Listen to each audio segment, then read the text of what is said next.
This program has been made possible in part by the following sponsors. The Trial Lawyers Association of BC.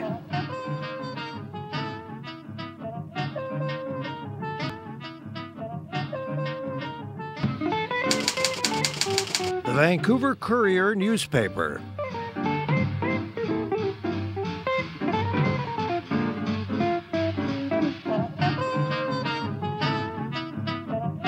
My new book about addictions, All the Way Home, Building Recovery That Works.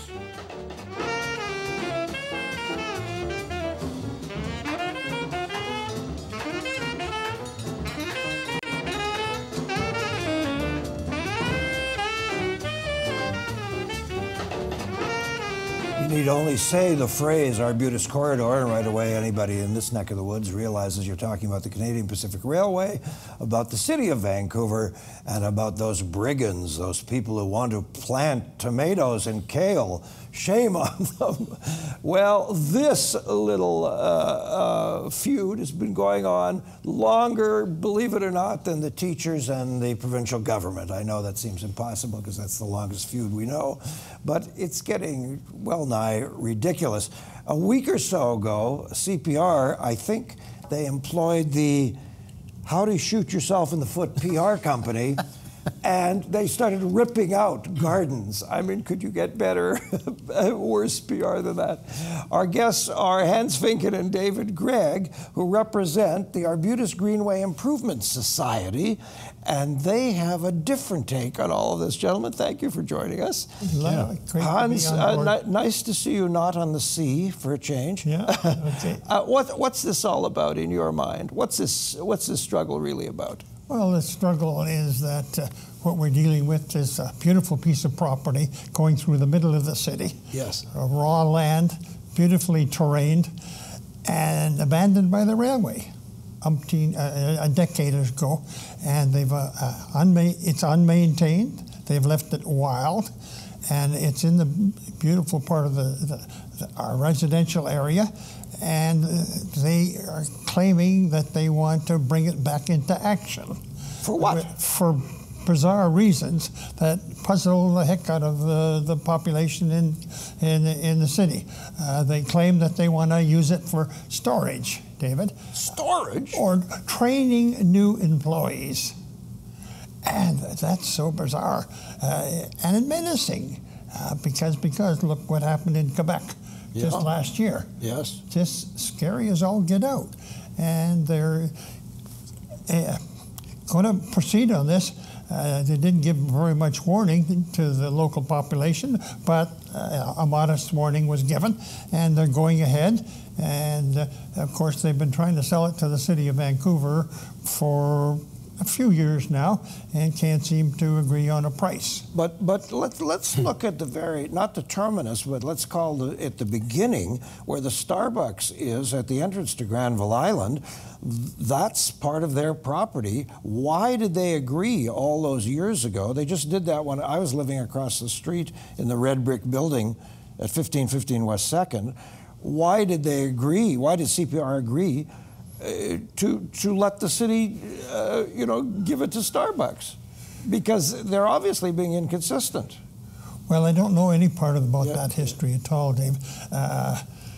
Who knows what railway people think? They're very interesting onto themselves. Yes. And they're very adamant about what they do and how they do it, and they're very, very close about what they do, and it's a puzzle. Well, puzzle. David Grigg, I know that you have some very fun, adventurous plans, and we'll get to that in the second half of this conversation.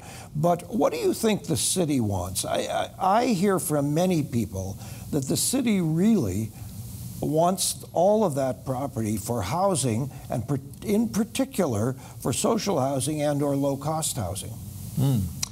That's possible. If so, they're not revealing that at this time. But you're in the planning business yourself. Yes, I am. Yes.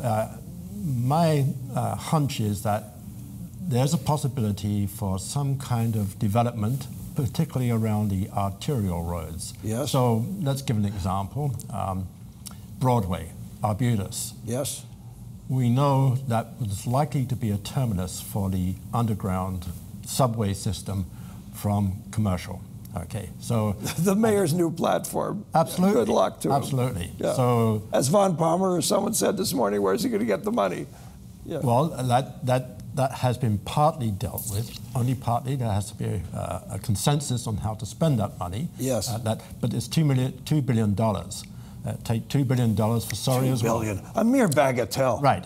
Well, it is if you consider how to proportion the money, bearing in mind that there's other uses in terms of teachers and everybody else, the health system and so on. No, you're right. It's not easy. But let's just go back to the point here about development.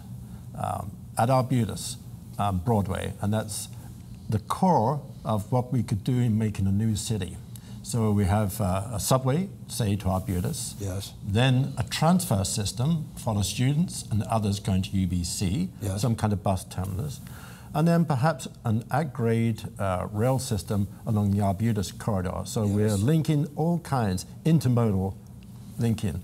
So around that, it wouldn't be just transportation. There'll be other development, commercial, as well as retail, as well as offices perhaps, and perhaps even housing for people. I think you folks who know this story so intimately, you have to clear up, I think, a misconception by a lot of the public. Because as soon as this story broke, people started saying, oh, it was those creme de la creme people whining and kvetching again. And there's two things wrong with that, aside from that it's completely false.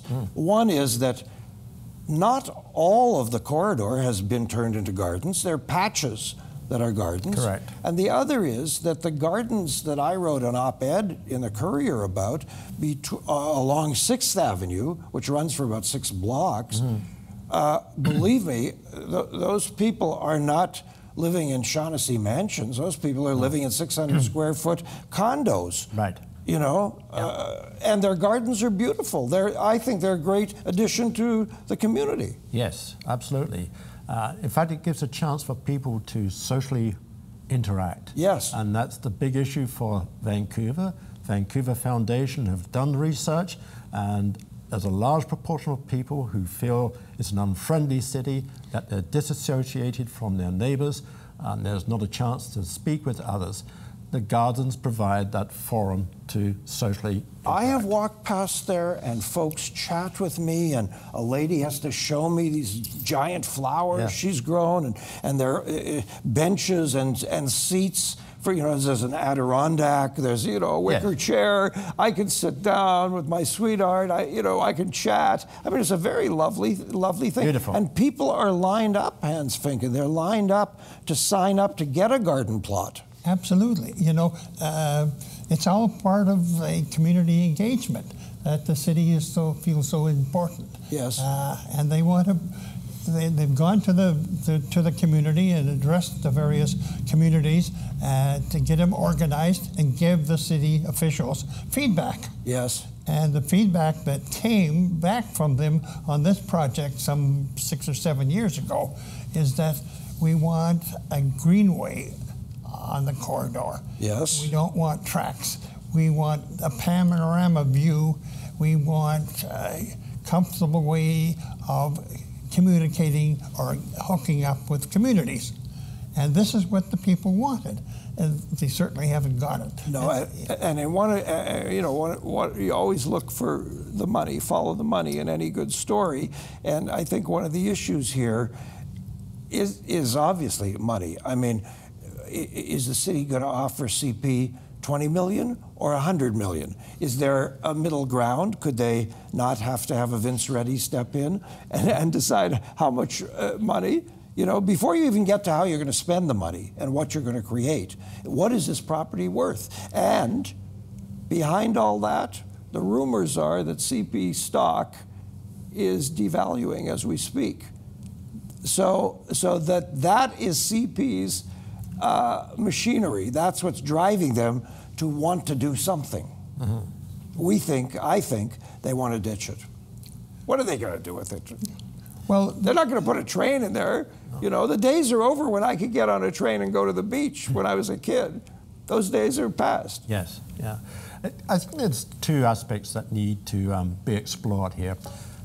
The first issue is, how much is it worth? Yes. If it was zoned for residential, yes, it would clearly be anything from $100 to $500 million. But it's not zoned residential. It's zoned for transportation. If you don't have a user, no one making a demand, it's worth zero. But as former City Councillor Jonathan Baker pointed out in a piece recently, they can change those rules in 5 seconds. They being? The city. The city can change how it's zoned in a quick meeting. Well, actually, that's partly true. Yes. They do need to go to public hearings on that, to do that zoning change. Yes. And there's usually some kind of consequence that comes out of that. But we've spoken about it, what it could be if it were residential, up to $500 million perhaps, and at the other end, zero. You mentioned, where is it? Somewhere in the middle.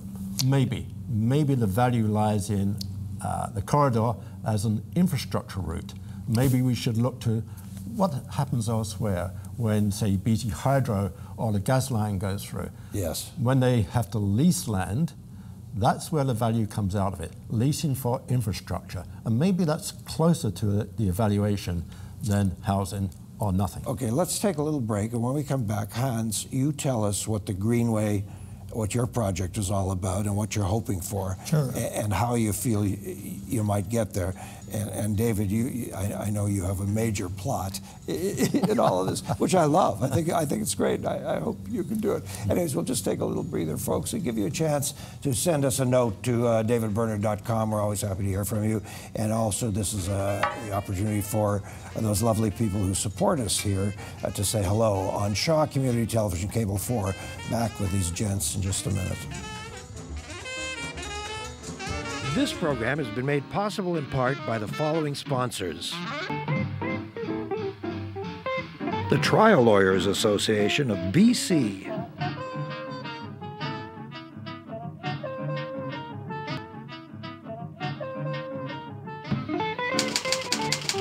The Vancouver Courier newspaper.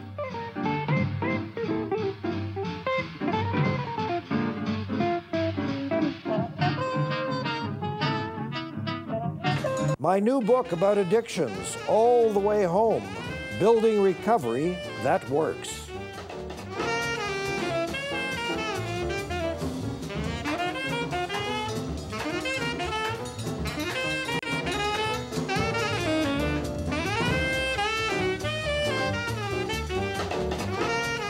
If you go past the community center at 42nd and continue on to 47th and the Boulevard, you'll run smack into Doggy Dish Gardens. This is something that should be sought out. Hans Finken and David Grigg are our guests, and they're with the Arbutus Greenway Improvements Society. What's that all about? What's the society about? We have a vision, concept. Yes. That we'd like to see that turned into a greenway. It's a beautiful piece of real estate. So what does that mean, Hans, a greenway? A greenway in which people can walk and jog and bicycle and use as a transportation, connect with the various communities along the way. The Kitsilana, the Marpole, the Kerrisdale, the Arbutus Ridge. Yep. It's just a peaceful, quiet way of going from the community without the dangers of traffic and absolutely so forth like that. Yeah. I would say, other than that hill at 33rd, I would love to bicycle that route. Oh yeah, and it can be done. Even right now, it can be done. Yes. But it's quite inconvenient, and it's a little menacing because it's so badly unmaintained. But in your vision, Hans, that's all it would be. It wouldn't have other amenities. It wouldn't have housing or shops or anything else, and it wouldn't have transportation. Well, David, that comes.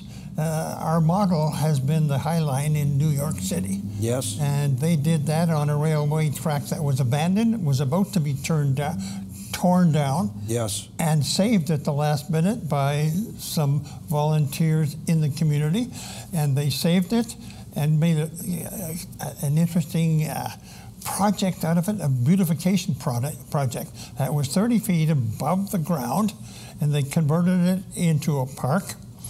And it's now attracting development to beat the band. Housing, apartments, businesses, they all want to be next to this park. And it's one of the top parks in the world. And it's up in the sky. In the sky. Yeah, and everybody from around the world is visiting it. And we think we can do that on the ground.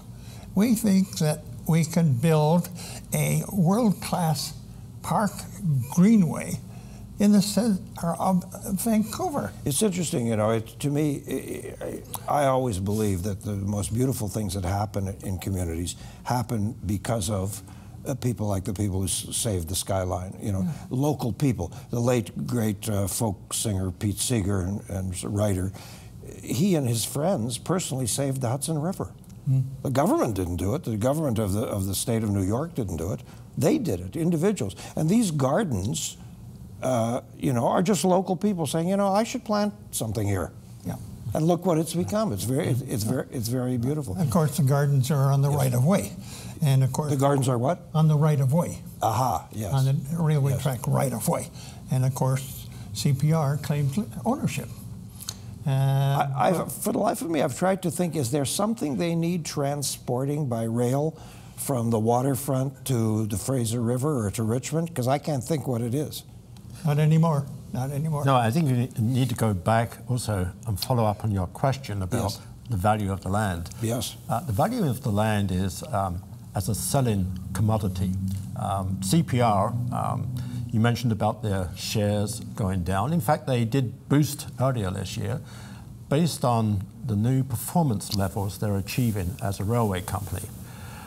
But you can imagine having paid money to purchase CPR some year and a half ago or so, they want to extract the maximum return on their investment. So they're looking at how can they realize money from an underutilized or non-used asset. So that is the direction of CPR at the moment. What is this asset that's doing nothing for us? And my take on that is they're turning a blind eye to history, because CPR was given the world. CPR was basically handed over this entire district, this entire neighborhood, and said, go crazy, do what you want. Yeah, by the federal government, the provincial government, and the civic governments. They just handed money out to beat that band. We would not have the Hotel Vancouver, the Palliser, the what's the one in Edmonton, and so on. We wouldn't have any of these massive, beautiful Scottish castle-style hotels if it were not for CPR. And Correct. CPR wouldn't have built them if they hadn't been given the world on a plate. Correct. So what are they crying about? Well, I guess they're basically saying, yes, they were given the land in exchange for the upfront expenditure of bringing the railroad across Canada and then eventually extending on into Richmond, Steveston, and so on. Well, absolutely. Crimea River. Okay, but that's the way the world works, isn't it? That's how the expo lands were developed. Yes. Right? So it's the same process. What's interesting, of course, there's a great precedent in the Kootenays in which the CPR went to the city of Kimberley and Cranbrook and offered them the abandoned railway track that connects the two cities. Yes. 25 kilometers. Yes. And the two cities got together with the federal government and the provincial government, and they all hooked up and paid the CP $3 million. Cheap. And they made a 25-kilometer transportation trail that is so popular now in the wintertime for cross-country skiing and in the spring, summer, and fall to connect the communities by bicycle and by walking. Yes. Wonderful. And it's been absolutely phenomenally popular. Yeah, wonderful. So tell us, speaking of trails, you have a particular fantasy about the Trans-Canada Trail. Right, okay. So the Arbutus Corridor, or the Greenway, as we know it, we see it as part of a larger picture here. We see it as one of a number of trails that link together through Richmond, through to Ladner, through to Tsawwassen, to the ferries, and of course over to the island through the ferry system, and down to the States. So if you can just imagine it, you could actually go by bicycle or walking from the States along a trail round Boundary Bay, right up into Tsawwassen. We're working with the Tsawwassen First Nations.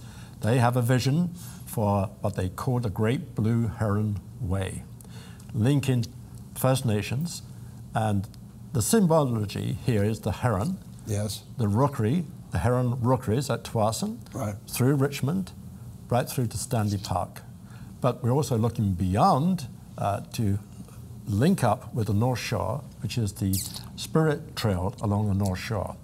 That all is That's all what I was part going to of ask you about. Experience the Fraser, experience the Fraser Estuary as part of the Trans-Canada Trail. So there's a wonderful potential here for bringing together through the trail system First Nations and bringing this about by 2017, which is the 150th anniversary of Confederation. So we have some goals, we have a vision, largely inspired by First Nations, which is a wonderful story, but won't go into that too much here. Coming back to the Arbutus Corridor, it's just one segment of a much larger picture. But the Trans-Canada Trail already exists over on the North Shore, yes? Parts of it do. Oh. In terms of the Spirit Trail, Yes. through from Ambleside almost to Lonsdale. Yes. And that's it. After that, it's just a walking trail up through the woods. Ah. Right? Okay. So now, coming back to the Arbutus Corridor again, what we would like to see is an all ages, all abilities trail. And you mentioned about the steep hill at 33rd. Yep. Actually, the railway track takes a circular Yes. route. Winds around. Winds around. Yeah. It's about 3 to 4% grade, which means Well, that's not bad. Not bad at all. Not only can older cyclists do that, but Yes. someone in a wheelchair can do it without stopping at every road intersection Yes. to cross the road, right? Whether there's a wheel ramp or not for that wheelchair. Also, it's a wonderful jogging route, right? Yes. So we can accommodate future at-grade transit both ways. If We can accommodate a cycling trail, we can accommodate a pedestrian trail, we can accommodate gardens. So it's a multi-use trail, comprehensive, unlike the High Line, which is just pedestrians. Right. So, gentlemen, you want to make a greenway and you want to connect to the Trans-Canada Trail. Some people might consider this lovely sort of pie-in-the-sky stuff. How are you going to get there? Politically, how are you going to get there? Who are you mustering to be on your side? Yes. Well, obviously the politicians are part of that process. Yes. As are the stakeholders. Yes. And we haven't actually gone out there selling this in the press. We haven't gone out big time because we feel it's important that the stakeholders should be aware before they are affected. So we are very careful about that. And we're cognizant of the fact that if we speak about First Nations, that they actually become the main leader of this process. So People will make this happen. Yes. And people and the press and people like you. This may be a great spark because that Trans-Canada Trail is a wonderful national dream.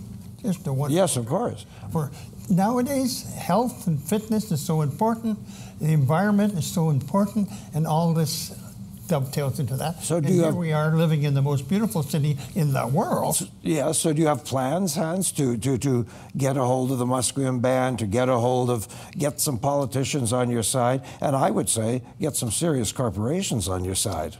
Absolutely. Yeah, at the Globe and Mail have been very forward about helping on that perspective. Yes, so they are one of the corporations that have been speaking about the Trans-Canada. But we need to get stakeholders buy-in first. You know who you need? Chip Wilson. You need Mr. Fancy Togs, and all the deep pockets he has. That's the kind of person you need. I think you're right. Yeah, Sooner or later we'll come to that. Yeah, that name came up just 2 days ago. Oh, really? Because he's in the neighborhood, isn't he? Yeah, and he's all about health, allegedly. Health and his fitness, clothes are all about exercise and right, so on. and dressing So properly. you need that kind of a player on your side. What are you getting just in the local environments, in the community? Are you getting enthusiasm? Are you getting people buying this, or they just don't want anything to do with it, or they just want to plant squash? Well, the press has been very, very helpful in the last couple of months. We've got just great press, and we appreciate that very much. Yes. People like yourself are bringing this to the front. In the past, people have been kind of wondering, how's this going to happen? They roll their eyes when we talk about the dream and say, good luck. Well, we make the good luck. And the vision is there, and it just means that we got to dig down and make it happen. Yeah, well, there were a couple of brothers in the eastern United States 100 years ago who had a dream, and now United Airlines tells me that they've got 75,000 flights a day, you know. There you go. If you don't have a dream, you don't start the journey. Yeah. So that's what it's all about. Let's do the planning first. Let's make sure everybody's on side, no surprises. Now there's a little cooling off period, yes? CPR and the city have agreed to stop yelling at each other for a few weeks? Yes, that's correct. You look at me, that's Mr. right. Jason. No. They have. But you know, we've got these great resources here in British Columbia, and we have vision that we could put together the talent, artistic talent of people, the artistic talent of nature in British Columbia, forestry, fun, mountains, love it, rocks, all to mark, trailblaze that trail. And so many thanks. It's going to happen. Good. David. Thank you. It's just a matter of when. Yeah. Thank you so much. Okay, folks, that's it for today. Next week, equal parenting after divorce. What a concept. Can you imagine? Divorces are almost always so acrimonious, and the children are the inevitable footballs. And we want to see what we can do about changing that scenario. Thanks for being with us tonight here on Shaw Community Television. Bye-bye.